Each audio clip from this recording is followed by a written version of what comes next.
Hi everyone, जय हिंद। अब हम प्रश्नावली 2C में लिखे क्वेश्चन नंबर 3 को सॉल्व करने वाले हैं, ठीक ना। क्वेश्चन नंबर 3 में कहा जा रहा है कि किसी भिन्न के अंश और हर में 1 जोड़ देने से वह 4 के बराबर हो जाता है और उसके अंश और हर में 1 घटा देने से वह 7 के बराबर हो जाता है। तो इस कथन को समीकरण के रूप में व्यक्त करें। यानी क्वेश्चन नंबर 3 में हमें किसी अज्ञात भिन्न के बारे में 2 कथन दिए गए हैं जिसे हमें समीकरण के रूप में व्यक्त करना है। अब यह अज्ञात भिन्न है, इसीलिए हमें कंसीडर करना पड़ेगा, ठीक ना। किसी भी भिन्न में 2 चीज़ होती है, एक भिन्न का अंश और दूसरा होता है भिन्न का हर, ठीक ना।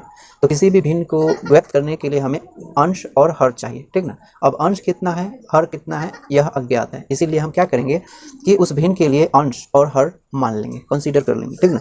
इस प्रकार से हम लिख सकते हैं, माना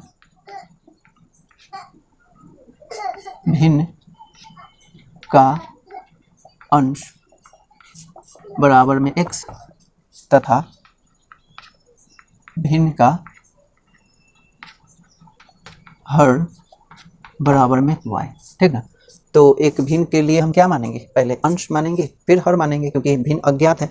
तो भिन्न में क्या होता है, अंश और हर होते हैं, इसीलिए अतः जब भिन्न का अंश हमने x माना और हर को y माना तो भिन्न क्या हो जाएगा, अतः भिन्न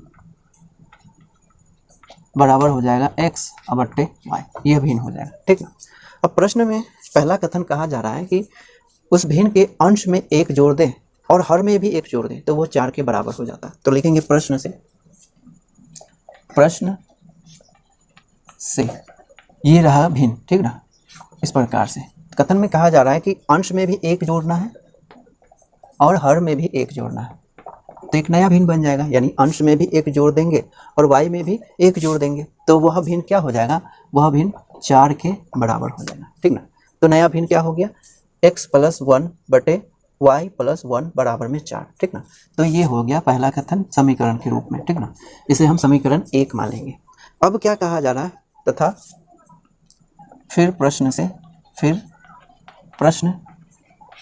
से लिखेंगे दूसरा कथन जो कहा जा रहा है कि अंश में और हर में दोनों में 1 घटा दिया जाए, यानी अंश में भी 1 घटाया जाए और हर में भी 1 घटाया जाए तो एक नया भिन्न बनता है जो 7 के बराबर हो जाता है, समझे।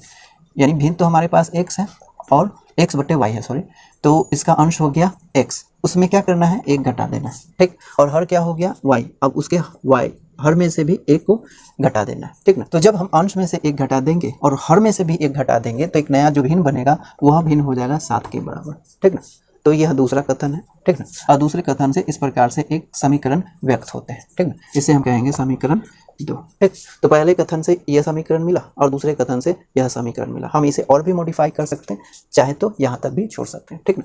तो क्वेश्चन नंबर 3 का आंसर ये रहा।